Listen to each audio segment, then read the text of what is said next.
E nós então pedimos a Deus que abençoe o nosso trabalho de hoje, que abençoe a essa casa, abençoe todos vocês. E eu estou trazendo hoje o tema: nós já nascemos perdoados. Se nós olharmos essa frase assim, solta, sem nenhum contexto,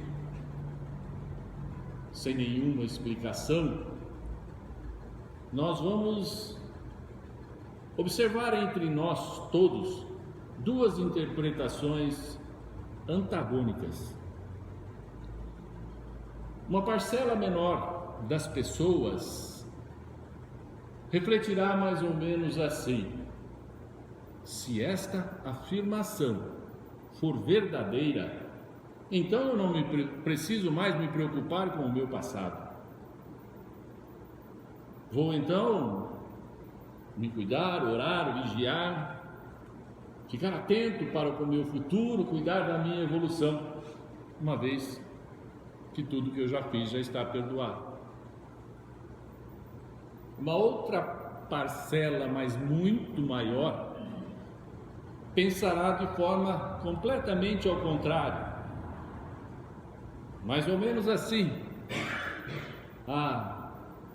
se isso for mesmo verdade, então eu posso ofender, posso bater, posso roubar, posso até matar se quiser, posso fazer tudo o que me der na cabeça e nem me importar com as consequências, uma vez que nós já nascemos perdoados. Essa dualidade de pensamentos acontece porque a humanidade está agora na fase de transição, de expiação e provas para a regeneração, e a maioria da população, a maioria dos humanos, ainda deseja fazer mais o mal do que fazer o bem. Vocês podem até estar pensando agora: o Heitor, eu acho que está meio doido, ele não deve estar raciocinando muito bem, não deve estar pensando direito. Pois é, gente, foi isso mesmo que eu pensei de mim quando, durante uma meditação que eu fazia, na qual eu estava agradecendo a Deus e pedindo o perdão divino, e me veio ao pensamento, como uma intuição, essa frase: nós já nascemos perdoados. Eu até pensei comigo: isso aí é a arte de algum dos meus obsessores, com certeza, querendo me fazer acreditar que todos nós podemos errar, que podemos pecar, e fazer isso à vontade, que mesmo assim nós já estaremos perdoados. Aí eu parei, relaxei, pensei: esse obsessor não vai me pegar, não. Ele não vai me enganar. Isso não faz sentido. Pensei também: por um acaso, não seria porque ao morrer na cruz Jesus nos livrou mesmo de todos os nossos pecados? Pensando nisso, eu imaginei: mas morrendo na cruz, se nos livrasse dos nossos pecados, iria nos livrar dos pecados que nós cometemos 2000 anos atrás, de lá para trás ainda, o que nós já tínhamos cometido. Jesus passou na cruz há 2000 anos atrás. Eu falei: será que a crucificação, se perdoar isso tudo do passado, vai perdoar o nosso presente e vai perdoar o nosso futuro? Fiquei refletindo sobre isso. A minha conclusão, eu falei: sem chance, pois nada disso condiz com a fé raciocinada que o Espiritismo nos ensina, e vai contra a lei do progresso, e vai contra a lei de ação e reação. Fiquei refletindo. Mas Pensando mais um pouco, eu lembrei que durante essa reflexão, quando eu ouvi a frase "nós já nascemos perdoados", eu estava meditando, como eu já falei. Eu estava vibrando, orando a nosso Pai. Então eu estava com os pensamentos elevados, com a vibração muito mais acima do meu normal. E nessa situação, eu entendi que um obsessor dificilmente me enxergaria, me alcançaria, pois ele estaria vibrando muito abaixo disso, e ele não conseguiria então me intuir desta frase. Aí então eu comecei a acreditar que esta intuição tinha vindo de alguma mente, pelo menos um pouco mais elevada do que algum dos meus obsessores, para ele estar vibrando no nível que eu estava, ou seja, conversando com Deus. Diante deste meu último raciocínio, a frase "nós já nascemos perdoados" começou a me parecer mais séria. Começou a soar para mim mais verdadeira. Daí em diante, sempre na certeza de que eu estava amparado pelo amigo e benfeitor espiritual, eu não me contive mais. Pedi ajuda para Jesus, nosso mestre maior, e também pedi ajuda para toda a espiritualidade, para que me ajudasse a refletir e entender o que isso tinha a ver comigo e o que eu tinha que fazer com essa intuição. Eu comecei a pensar, raciocinar, meditar sobre essa afirmativa. Mas aí, como eu pedi ajuda, eu não estava mais sozinho, eu não me sentia mais sozinho raciocinando sobre isso. Então eu achei que nós começamos a pensar lá no começo da nossa vida, na nossa idade mais remota, naquela época em quando, assumindo a condição de homens da caverna, nós passamos da fase de princípio inteligente para espírito, ou seja, nós passamos de animais para humanos. Então, naquela época nós habilitamos poderosos sentimentos, ou então poderosos comportamentos, conhecidos por nós como egoísmo, ambição, ganância, raiva, cólera, ódio. Sentimentos estes que se tornaram naquela época de homens de caverna importantíssimos, importantes ferramentas para a nossa subsistência, para a nossa proteção e para a preservação da espécie humana naquele período violento e brutal da nossa vida. Lembremos, irmãos, que uma pessoa, quando está tomada de raiva, possuída pelo ódio, pelo desejo de vingança contra um suposto inimigo, seja ele um humano ou um animal, ele passa a ter 2 ou 3 vezes a força de uma pessoa. Ele se torna poderosamente mais forte. Aquele mundo primitivo, não era um mundo de leis, um mundo de diálogos. E então, somente com esses instintos ou com esses sentimentos é que poderíamos sobreviver naquele mundo hostil, o mundo pré-histórico. Pensem comigo, reflitam sobre isso e verão, como eu disse, que esses sentimentos foram importantíssimos, indispensáveis para nos manter vivos e para proteger também a nossa prole, nossa família, nossos filhos. Com o passar do tempo, a humanidade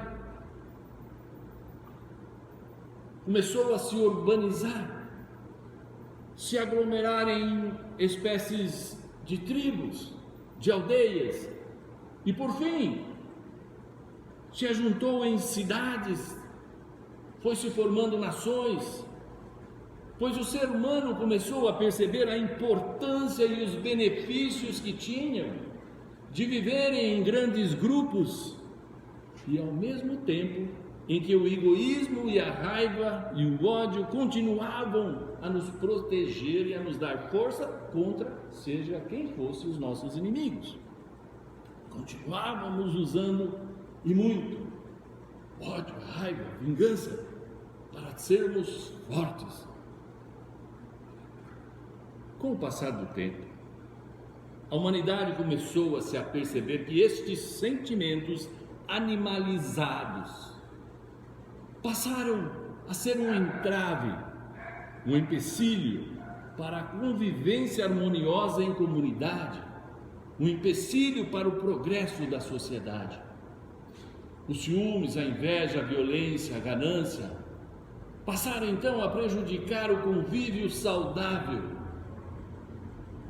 Para isso, os líderes grupais passaram a criar leis de propriedade, leis de justiça e leis de convivência social. Essas leis primitivas começaram a trazer uma certa tranquilidade, uma paz relativa e ainda mais segurança para as civilizações em fase de formação. Essas leis começaram a proteger as propriedades particulares, as famílias, e trouxeram um princípio de respeito ao próximo e direitos individuais e direitos humanos. Aquilo que na pré-história eram sinônimos de força e de coragem, eram um auxílio de preservação da espécie e da proteção da própria vida, que os bárbaros entendiam seres instintos e sentimentos, algo muito natural e até motivo de orgulho pessoal, teve a partir dali uma brutal transformação. Com o progresso da humanidade e a consequente evolução das leis, e ainda mais com o incremento de garantias de segurança que hoje nós temos, com a mudança total do comportamento dos homens da pré-história para hoje, tudo isso que nós usávamos naquela época para nos tornar forte, para nos dar mais capacidade de sobrevivermos àquele mundo hostil lá no passado, hoje é compreendido como sendo sinônimo de inferioridade, vinculados à falta de evolução, falta de civilização, estando então por ora classificados na escala dos vícios, dos defeitos e dos pecados. E como nos disse o grande cientista Lavoisier, no mundo nada se cria, nada se perde, tudo se transforma. E por assim dizer, ele ensinou para nós uma grande verdade, porque os nossos pensamentos, os nossos sentimentos e os nossos comportamentos antigos não se perderam, pois eles ainda estão conosco, mas eles vêm se transformando para melhor ao longo dos séculos, ao longo das sucessivas reencarnações.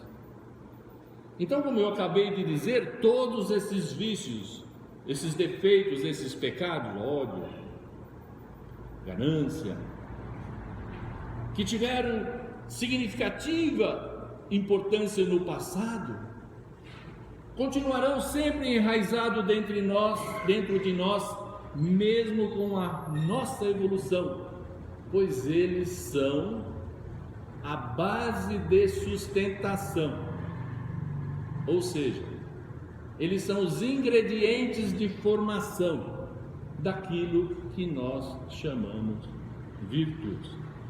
Pastor, o que é que você está dizendo? Eu estou querendo dizer, gente, que o ódio, a vingança, a ganância, a raiva, a ira, tudo isso, todos esses sentimentos sempre vão estar dentro de nós. Eles formam o que eu estou chamando aqui para vocês entenderem, como eu estou entendendo, base de sustentação para as nossas, aquilo que nós chamamos de virtude, amor, caridade, amor ao próximo, compaixão, benevolência. Um é base do outro. Um é base do outro. Mas o que é base de formação? Eu vou dar alguns exemplos simples para ficar claro. Vamos pegar, por exemplo, água. Água é H2O, 2 hidrogênio e 1 oxigênio. Isso é água. Se eu pegar mais um oxigênio, eu vou ter H2O2. Com 2 oxigênios eu passo a ter água oxigenada. Se eu vou lá e tiro um oxigênio de novo, eu volto a ter água. Então a água é base da água oxigenada. Pronto. Vamos para outro exemplo. O que é treva? Treva é ausência de luz. Ok? Se eu tenho treva e eu ponho uma luz, o que eu tenho? Luminescência ou claridade. Tenho treva e coloco luz, tá? Então eu tenho luminescência. Se eu for lá e tirar a luz, eu volto a ter treva. Então a treva é a base de sustentação da luminescência e da claridade. Só a luz sozinha não faria, teria que existir a treva e a luz. O que é o ódio? O ódio é um forte sentimento que nós exprimimos com relação ao outro. O ódio é um forte sentimento que nós exprimimos com relação ao outro. Se eu pegar o ódio, uma pessoa que sente muito ódio, e colocar nele fé, o que passa a existir? Amor. Se uma pessoa que sente muito ódio, uma hora ele tiver muita fé, ele passa a sentir amor. Porque ele vai passar a sentir um forte sentimento para com o próximo, mas de amor. E se eu tirar a fé, volta a ter o ódio. O que é a ganância? A ganância é querer muito alguma coisa para si, isso é ganância. E se eu pegar a ganância e colocar a fé, eu passo a ter o quê? A caridade. Porque em vez de eu querer para mim, com a fé eu vou querer para o outro, querer muito alguma coisa para o outro. Aí eu tenho a caridade, querer muito algo de bom para o outro. Resumindo, então tudo aquilo que nós chamamos de defeitos, de vícios, são na verdade base de sustentação ou base de formação para o que nós chamamos de virtude. Observe só um pequeno detalhe. Observe os comportamentos daquelas pessoas chamadas de mornas. Se você chegar para uma pessoa daquelas que a gente chama de mornas e você perguntar assim: você tem raiva de alguém? Ele vai responder: tenho. Aí você muda a pergunta: você ama alguém? Ele vai falar: sim. Você é uma pessoa morna. Se você pegar uma pessoa que é considerada quente, você chegar para ele e falar assim: você tem raiva de alguém? Ele vai ranger os dentes e vai falar: tenho. Se você inverter a pergunta e perguntar para ele: você ama alguém? Ele vai falar: sim, eu amo. Essa é a diferença de comportamentos. Eu estou a afirmar com tudo isso que existem nas diversas sociedades formadas pelos filhos de Deus uma enganosa interpretação do que nós conceituamos como erro, como culpa, como crime, como pecado. E se existe um erro com relação a isso, consequentemente existe um erro com relação ao perdão. O que eu quero dizer então? quero eu dizer que o erro não é bem um erro, que a culpa não é bem uma culpa, que o crime, o pecado também não são da forma como nós os vemos e os compreendemos. Então, se eles não são assim, e quanto ao perdão? Quanto ao perdão, vamos recordar o que Jesus nos ensinou. Ele falou assim: atire a primeira pedra quem nunca pecou. E ainda ele falou mais nesse sentido, ele falou: não julgueis para não serdes julgados. Bom, se não cabe a nenhum de nós julgar, então nós não temos motivos para condenar. Como é que eu vou condenar se eu não julgo? Se eu não tenho nenhum motivo para condenar, porque eu não julgo, então consequentemente eu não tenho nenhum motivo ou nada para perdoar. Porque não nos cabe perdoar, senão nos cabe julgar. Mas o que nos diz então a nossa doutrina sobre julgar? Mas em nenhuma hipótese nós podemos julgar. A nossa doutrina diz que o julgamento só é viável, só é justificável quando nele estiver o puro sentimento de caridade e a nítida intenção de colaborar, de auxiliar, para evitar que o nosso irmão continue errando. Gravem isso, gente. A gente pode julgar o que alguma pessoa está fazendo se eu estiver com o sentimento de caridade, a nítida intenção de ajudá-lo, de colaborar com ele e ajudar o crescimento dele. Só assim eu posso julgar. De outra forma eu caio naquela: tira a primeira pedra quem nunca errou.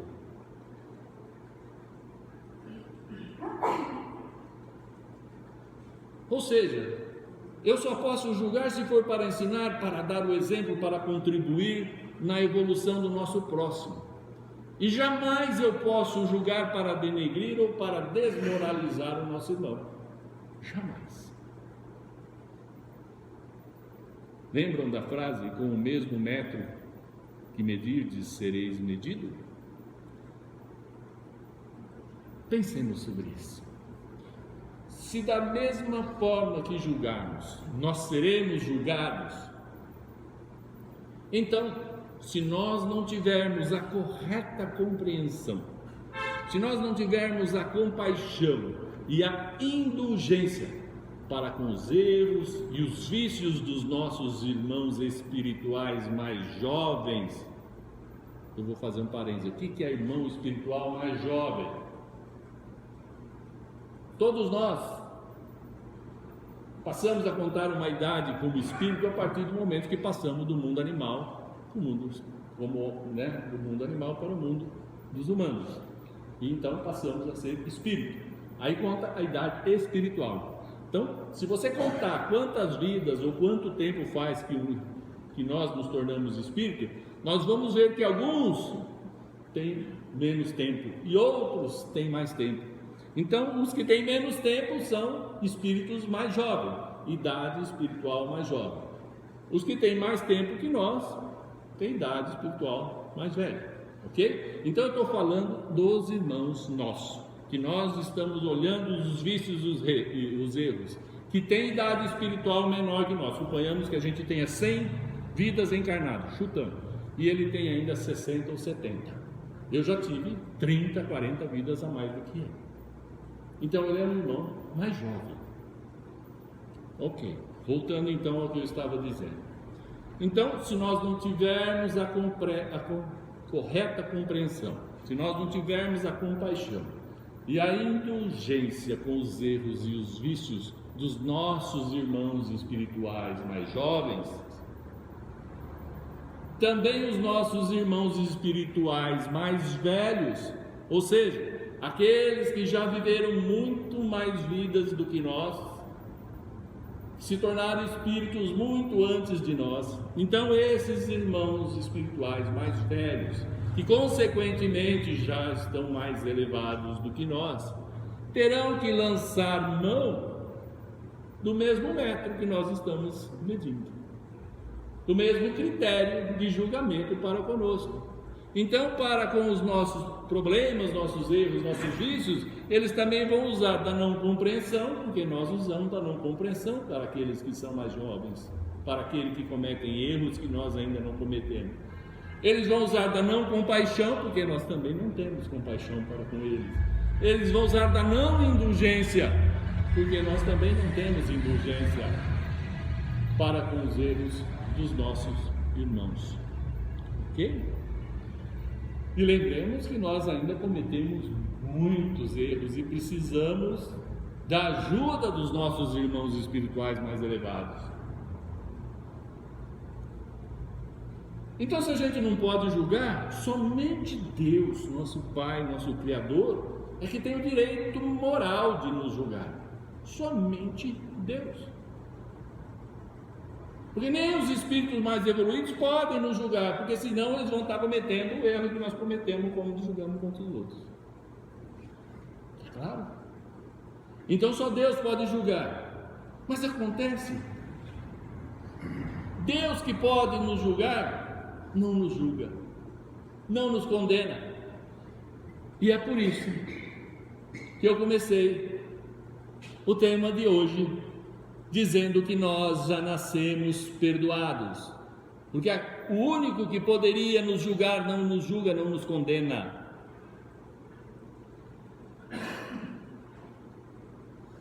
Estão entendendo? Após o que já foi dito, nós já começamos a formar uma boa ideia por que é que nós já nascemos perdoados. Como nós somos ainda espíritos jovens, Deus, nosso Criador, Ele tem em conta, ou então Deus nos vê, Deus nos enxerga, como se nós fôssemos, por exemplo, uma criancinha de 1 ano de idade. Então, Ele nos vê como se fosse uma criancinha de 1 ano, espíritos jovens, viveram pouco ainda nessa vida eterna que teremos. Então, Ele nos vê como criança de 1 ano de idade. Nessa idade, a criança precisa fazer o quê? Aprender a andar. 1 ano precisa aprender a andar. Essa criança já viu outros andarem. Ela já sabe o que é andar, já viu o pai, a mãe, os irmãos andarem. Ela sabe que ela tem que ficar de pé. Ela sabe que ela tem que se equilibrar nas 2 perninhas. E ela sabe que ela tem que dar os passinhos para andar.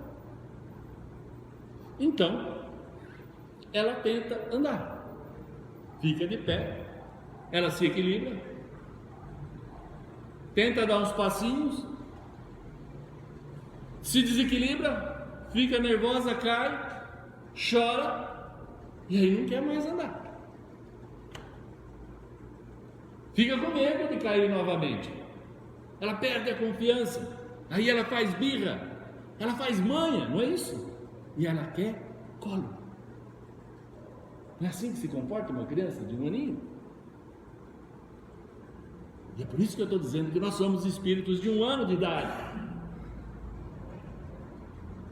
A queda da criança, ou qualquer queda, é necessária que ocorra, para que a criança se esforce cada vez mais para se manter equilibrada, se manter de pé, evitando que aconteça de cair novamente.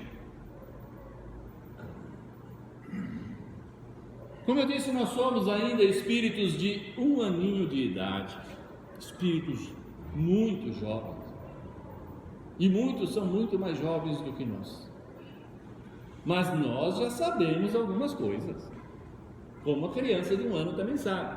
Por exemplo, nós já sabemos o que é ser honesto ou ser desonesto. Nós já sabemos o que é bondade e o que é maldade. Nós já sabemos que temos que fazer caridade.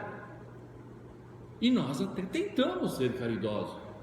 Mas sempre aparece algum tropeço no nosso caminho, algum desequilíbrio, no percurso dessa nossa caminhada aprendendo a ser caridoso.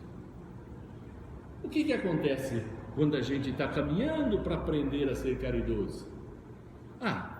Ou aquele carente a ser assistido por nós é um bebum, ou é um viciado em drogas, ou ele ainda é jovem e é forte e deveria estar trabalhando e não pedindo ajuda. Enfim, nós acabamos desequilibrando, tropeçando nos nossos julgamentos, e aí perdemos o equilíbrio, vamos ao chão, interrompemos essa nossa longa caminhada que estamos fazendo rumo ao aprendizado do amor ao próximo, rumo ao progresso e à nossa evolução moral. Se eu pegar uma criança de 1 ano no colo e ela não quiser ficar no meu colo, eu insistir, ela vai e me dá um tapa no rosto. Aí, diante desse tapa no rosto, fazendo uso do que se chama indulgência, eu não devolvo o tapa na cara da criança de 1 ano. Mas, se em vez de ser uma criança de 1 ano fosse um adulto que tivesse me dado um tapa no rosto, eu devolveria o tapa no rosto do adulto, porque aí eu não iria usar de indulgência. Isso porque nós ainda enxergamos apenas a idade física, a idade carnal dos nossos irmãos, e não a idade espiritual. Ok?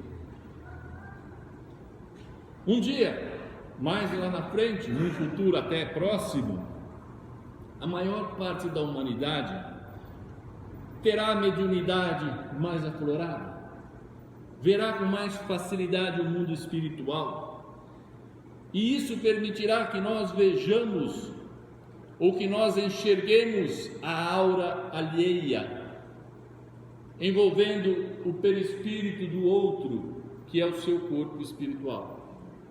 Então, com mais essa capacidade que nós todos teremos, nós vamos então, ao enxergar a aura, reconhecer a idade espiritual, a idade verdadeira dos nossos irmãos de convivência.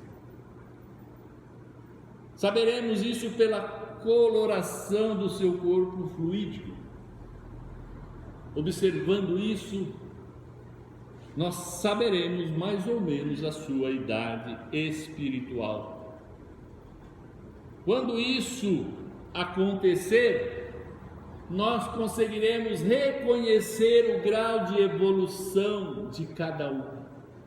Como se reconhecem numa grande escola, numa universidade, onde os alunos da pós-graduação, ao olhar, reconhecem os alunos de períodos inferiores, como ginásio, colégio, grupo escolar. E esses universitários nunca vão esperar desses alunos do primário ou do secundário que eles tenham os mesmos conhecimentos que ele, universitário, já tem.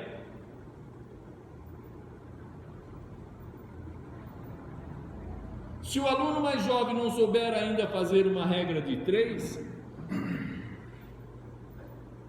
em vez de um castigo, ele vai receber a compreensão desse aluno universitário, ele vai receber o auxílio desse universitário para o aprendizado do que é uma regra de 3, e não uma punição, porque ele ainda está na fase de aprender o que é regra de 3, não tem obrigação de já nascer sabendo, ele está aprendendo. Dessa mesma forma, no futuro,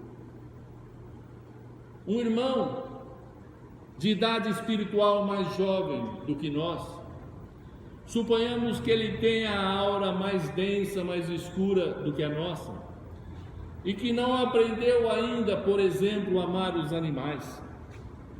Se por um acaso ele estiver maltratando um cãozinho, no futuro eu estou dizendo, ele não receberá mais uma punição, mas sim a compreensão e o auxílio do irmão que já tem a aura mais alva, mais azul, mais dourada.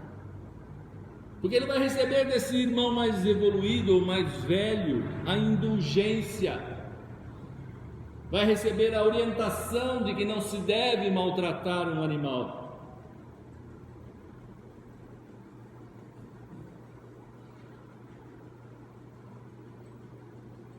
Nós, nessa vida que nós temos hoje aqui no planeta Terra, nós já temos um ensaio disso que eu estou dizendo que vamos ter lá no futuro. Nós já temos um ensaio. Já há um início dessa prática de indulgência no nosso relacionamento, por exemplo, com os povos indígenas. Nós somos indulgentes com os povos indígenas. Por exemplo, se eu andar nu aqui, todo mundo vai me pôr para fora ou vai me prender. Se um índio andar nu aqui, ninguém vai fazer nada com ele. Se eu matar um animal em extinção, eu vou preso. Se o índio matar um animal em extinção, não vai acontecer nada com ele. Se eu pescar no período de reprodução ou piracema, ou se eu até matar alguém, para o índio, se ele fizer o mesmo, ele não vai receber punição, ele vai receber a indulgência, porque ele ainda não aprendeu, como nós já aprendemos, que não se deve fazer isso. Se, por exemplo, nós nos aproximarmos de um cachorro do mato, ele irá nos morder, é claro. E sabendo disso, nós temos que nos manter ao longe. E não pegar um pau ou uma arma e matar o cão do mato. Por quê? Porque o instinto do cão do mato será o de me morder. Mas o meu instinto, no meu grau de evolução, já não deve mais ser o de tirar a vida do animal. Só porque ele é um cão do mato e porque ele morde. É da índole dele morder. O destino da natureza é o progresso e a evolução. Então nós devemos talvez levar esse cão, em vez de matar, para uma reserva ou para um zoológico, e depois, através dos seus filhotes, ir aproximando-os cada vez mais do convívio humano, cruzando ele com outros cães, transformando eles em animais domesticados. Progresso da natureza, evolução da natureza. É preciso lembrar que a doutrina espírita nos ensina que Deus permite a convivência de seres mais evoluídos com outros menos evoluídos, para que esses últimos aprendam com os exemplos dos primeiros. É por isso que Jesus veio, para que a gente aprendesse com os exemplos de Jesus. É por isso que Chico veio. Ou nós nos comparamos a Chico, porque ele viveu na Terra e nós também. O Chico, Jesus, são espíritos que merecem estar em planetas muito mais evoluídos. Mas Deus permite que mais evoluídos convivam com menos evoluídos, para que estes últimos aprendam com os primeiros. Lembremos a fábula do escorpião e o sapo. Estavam os dois às margens do rio, e o escorpião pede para o sapo que o ajude a atravessar o rio. O sapo tem medo de ser picado durante a viagem, mas o escorpião argumenta assim: que é isso, sapo? Se eu picar você, você vai afundar. Se você afundar e eu não sei nadar, eu também vou morrer. Então nós dois vamos morrer se eu te ferroar. O sapo achou compreensivo, né? Falou: então vamos. Deu carona para ele e o escorpião foi na costa do sapo. Quando chegou no meio do rio, o escorpião ferrou o sapo, condenando então os dois à morte. Eles estavam no meio do rio. Quando eles estavam se afogando, o sapo ainda agonizando, perguntou para o escorpião: por que você me picou? Olha o que você fez. Por culpa sua nós vamos morrer. E o escorpião respondeu: sapo, é da minha natureza ferroar quem está por perto. Você sabe disso. Então você foi o culpado de estarmos morrendo agora. E o sapo respondeu: você é que se enganou, meu amigo, pois é da minha natureza ajudar os meus irmãozinhos menores e não me importar com o que irá me acontecer. Finalizando, eu quero complementar dizendo que nós já nascemos perdoados por Deus e que nós sempre viveremos perdoados por Deus, pois nosso Pai é um Deus de amor, e todo pai amoroso é indulgente para com os seus filhos pequenos, seus filhos menores. O que ocorre é que nós é que nos condenamos no tribunal da nossa consciência. Nós é que nos condenamos no tribunal da nossa consciência. E não é Deus, é a nossa consciência que nos cobra, pois nós sabemos quando estamos errados. Mas, ao invés de fazermos certo, ao invés de procurar fazer as coisas direito, nós erramos e queremos ser perdoados, esperando com isso o quê? O perdão de Deus ou o alívio da nossa consciência? É isso. A gente quer o perdão para aliviar a dor da nossa consciência. E tal qual crianças, não nos esforçamos para não errar. E quando erramos, nós caímos. E quando caímos ou pecamos, nós ficamos no chão, choramingando, querendo colo, ou seja, querendo o perdão de Deus. Por outro lado, se um dia nós nos equilibrarmos e na nossa caminhada nós passarmos a fazer o que sabemos que é certo, ou seja, se nós aprendermos a andar sem cair, todo esse choro, todas essas manhas, todos esses sofrimentos que nós temos não mais ocorrerão e ficarão apenas na longínqua lembrança do nosso aprendizado do passado. Tenhamos a fé, tenhamos a certeza de que Deus, nosso amoroso Pai, continuará sempre nos amando e nos orientando para evoluirmos. E quanto ao auto perdão, para aliviar a nossa consciência que nos martiriza, é algo que um dia nós também aprenderemos a ser indulgente com os outros e até com nós mesmos. Que Deus nos abençoe.